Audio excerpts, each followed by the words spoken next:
नमस्कार, आपका स्वागत करता हूँ मैं त्रिनेत्र न्यूज़ पर। तो कैसे एक बीजेपी के मंत्री डिम्पल यादव के कपड़ों को लेकर अभद्र टिप्पणी की, उस पर अखिलेश का क्या राय है? अखिलेश ने बीजेपी मंत्री को क्या कहा, आइए सुनते हैं। चर्चा होने जा रहा है, 16 घंटा की चर्चा है, आपकी पार्टी से भी आप शामिल होने जा रहे हैं, उस पर क्या कहें?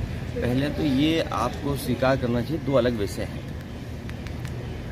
सिंदूर ऑपरेशन में फौज के साहस का, फौज की बहादुरी का, फौज के पराक्रम का उनको हम बधाई देते हैं। जिन परिस्थितियों में उन्होंने मुकाबला किया, और उन्हें अगर और मौका मिलता तो हो सकता था पीओके भी वो ले लेते।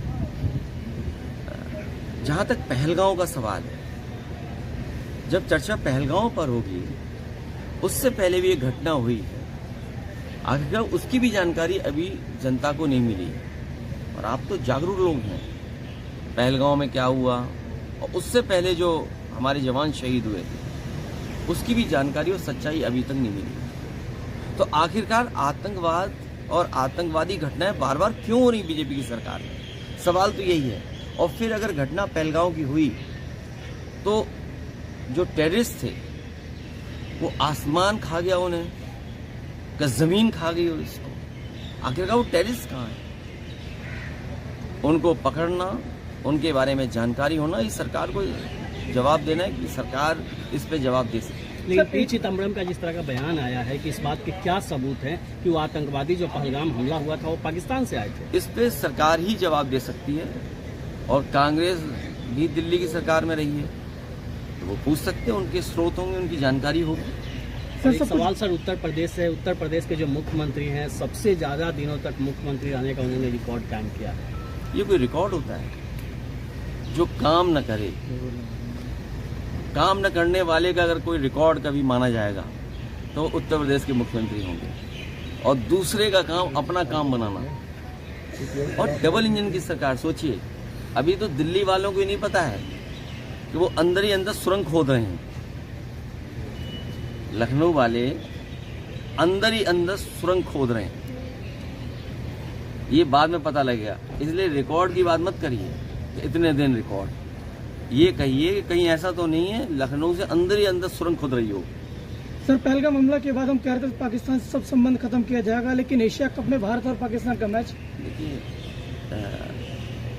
विदेश नीति हमारी असफल रही है। हमें दुख है कि जहां भारत का सम्मान दुनिया के कई देशों ने किया, लेकिन जब जरूरत पड़ी भारत को तो कोई देश हमारे साथ खड़ा नहीं हुआ। सम्मान अलग दृष्टिकोण है और हमारे साथ खड़ा होना अलग दृष्टिकोण है। तो चिंता का विषय तो यही है कि कोई देश हमारे साथ क्यों नहीं खड़ा है। जब हम व्यापार दे रहे हैं, चीन को कितना व्यापार दे रहा है भारत, आखिरकार व्यापार रुकेगा कि नहीं रुकेगा? और ये तो हम अपने भाषण में बोलेंगे कि भाई कोई प्रोग्राम बनाना चाहिए ना। जैसे नोटबंदी हुई, कोविड में हम लोगों ने थाली और क्या क्या बजाया, तो सरकार का सुनती है ना जनता। तो सरकार को ये फैसला लेना चाहिए कि अगले 10 साल में हम कोई चीन का सामान भारत में नहीं आने देंगे। इकट्ठा तो नहीं रोक सकते। अब सोचिए, अमीरों का तो सब कुछ आ रहा है, लेकिन गरीब के लिए खाद की जरूरत तो कुछ नहीं आ रहा। तो 10 साल में ये कार्यक्रम भारत सरकार को बनाना चाहिए, जैसे हम सब लोगों ने समर्थन दिया था भारत सरकार का। तो ये सरकार भारत की एक कार्यक्रम बनाए कि अगले 10 साल में हम लोग स्वदेशी अपनाएंगे और चीन का कोई सामान नहीं लेंगे। ये जो चर्चा हो रही है, ये वोट के लिए भारतीय जनता पार्टी करती है। पाकिस्तान से ज़्यादा इसलिए करती है क्योंकि उसे वोट भी चाहिए, लेकिन असली खतरा चीन से है। ये आप जितने लोग खड़े हो जागरूक, दिल्ली वालों, सब जानते हो खतरा चीन से है। पाकिस्तान से तो है ही, लेकिन पाकिस्तान से ज़्यादा हमें चीन से खतरा है। इसलिए भारत सरकार एक कार्यक्रम बनाए, 10 साल में कोई भी चीन का सामान हम लोग नहीं लेंगे। आखिरी सवाल सर, कि आरएसएस प्रमुख ने कहा है कि देश का नाम ट्रांसलेट नहीं होना चाहिए, भारत का भारत ही रहना चाहिए। नहीं, हिंदुस्तान भी अच्छा नाम है, हिंदुस्तान बहुत अच्छा नाम है, हिंदुस्तान के नाम में कोई कमी नहीं। और भारत भी होना चाहिए, इंडिया भी होना चाहिए। इंडिया के साथ कौन था? हम लोग तो भारत के साथ थे, हिंदुस्तान के साथ थे। इंडिया के साथ कौन था? ये जो कहते हैं ना नवाजवादी, सुना होगा आपने कभी कभी, हमारे लिए नवाजवादी कहते हैं। दिल्ली में भी कहा, यहाँ एक कोई सांसद है हमारे नवाजवादी कह रहे हैं। आपको उनको पता नहीं है, बीजेपी में नए आए होंगे हो सकता है, या बीजेपी का इतिहास नहीं पढ़ा होगा उन्होंने। बीजेपी के जो सबसे पहले राष्ट्रीय अध्यक्ष बने, उनके प्रस्तावक 5 बार के नवाजी थे, और जब अधिवेशन हुआ उसका खर्चा भी कुछ लोगों ने उठाया था।